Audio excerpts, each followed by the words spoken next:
diterapkan yang berbunyi A'udzubillahi minasyaitonirrajim. Bismillahirrahmanirrahim. An Abi Wa'ilin an Abdillahi qala Rasulullah sallallahu alaihi wasallam iyyakum wal kadhiba fa innal kadhiba yahdi ilal fujuri wa innal fujura yahdi ilan nar.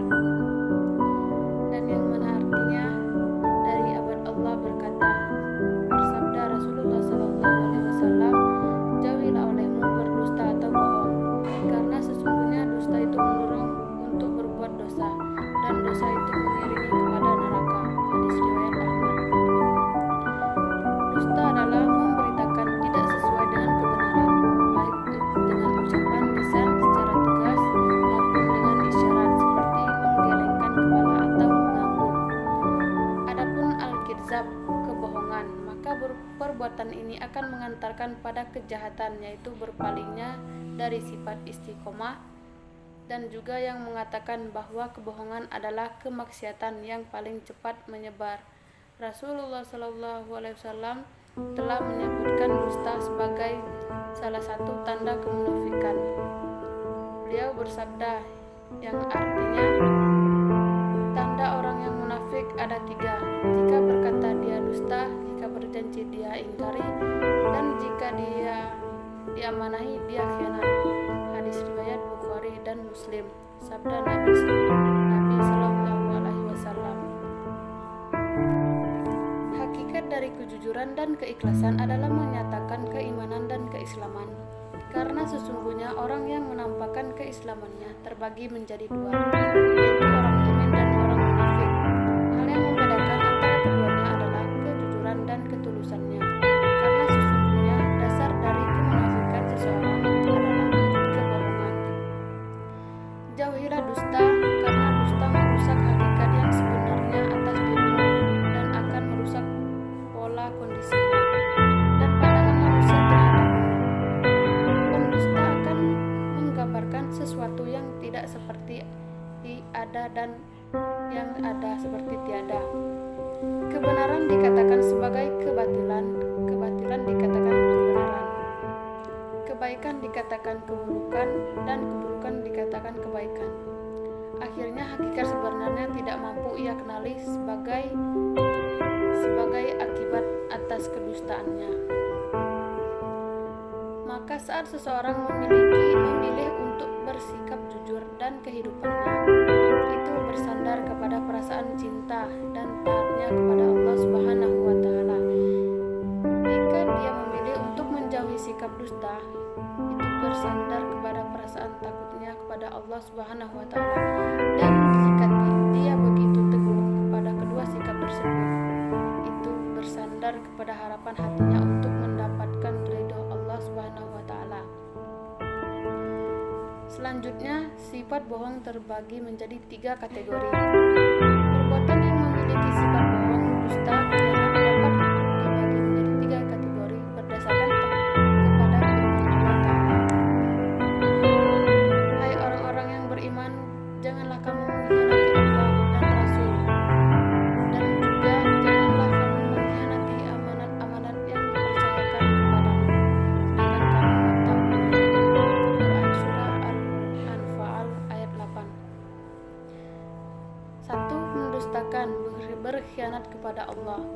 Dusta atau khianat yang terkait dengan hak-hak Allah, mengabaikan perintah dan larangannya, tidak mensyukuri atau mendustakan nikmatnya, sehingga yang melakukan itu termasuk orang-orang yang digolongkan ke dalam kufur, syirik, fasik, isyan. Materi selanjutnya 1. Dan tak ada suatu ayat pun dari ayat-ayat Tuhan sampai kepada mereka, melainkan mereka selalu berpaling kepadanya, mendustakannya.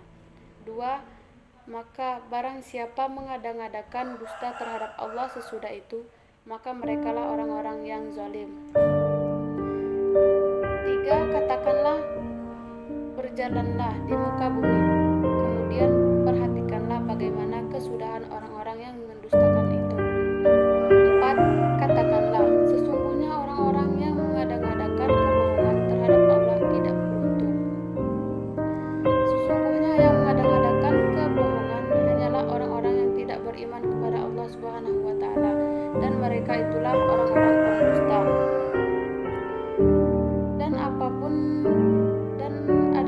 jika dia termasuk golongan yang mendustakan bagi sesat, maka dia mendapatkan hidangan air yang mendidih dan dibakar di dalam jahanam.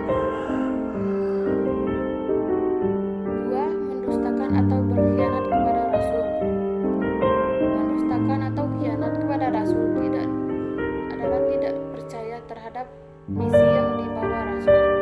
Berkhianat termasuk memalsukan hadis, membuat bid'ah, serta memuja atau mengagung-agungkan, memutuskan Nabi melebihi manusia biasa, sehingga dianggap sebagai anak Tuhan, dan sebagai firman Allah Ta'ala, dan ingatlah ketika Isa ibnu Maryam berkata, "Hai Bani Israel, sesungguhnya aku adalah utusan Allah kepadamu, membenarkan kitab sebelumku, yaitu Taurat, dan memberikan kabar gembira dengan datangnya seorang Rasul yang akan datang sesudahku, yang namanya Ahmad Muhammad. Maka taatkanlah Rasul itu Muhammad dan datang kepada mereka dengan membawa bukti-bukti yang nyata." Mereka berkata, "Ini adalah sihir yang nyata." B. Katakanlah, sesungguhnya aku ini manusia biasa seperti kamu, yang diwahyukan kepadaku bahwa sesungguhnya Tuhan kamu itu adalah Tuhan yang esa. Barang siapa berjumpaan dengan Tuhannya, maka hendaklah ia akan mengerjakan amal yang soleh, dan janganlah ia mempersekutukan seorang pun dalam peribadatan kepada Tuhannya. Selanjutnya, bahaya dan efek buruk dusta. Bagi seorang muslim, satu balasan keburukan sudah terlalu berat untuk menanggungnya. Dusta selain jelas tertulis sebagai amal keburukan, berbuah dosa, juga berbahaya dan berdampak buruk, tak hanya bagi pelaku itu sendiri, namun juga kepada korban dusta, masyarakat di mana ia berada, hingga segala hal yang terkait dengan dirinya. Tanda-tanda orang munafik ada 3, yaitu bila bicara dia dusta, bila berjanji dia tidak ditepati, dan bila diamanai dia berkhianat. Selanjutnya, kehilangan jasmani Rasulullah untuk masuk surga. Barang siapa yang mampu menjaga apa yang terjadi di antara dua janggutnya dan apa yang ada di antara dua kakinya, maka aku jamin akan masuk surga. Selanjutnya, menjauh dari jalur keselamatan. Nabi pernah menasihati Uqbah bin Amir ketika dia bertanya kepada keselamatan, lalu beliau bersabda, "Peliharalah lidahmu, betahlah tinggal di rumahmu, dan tangisilah dosa-dosamu."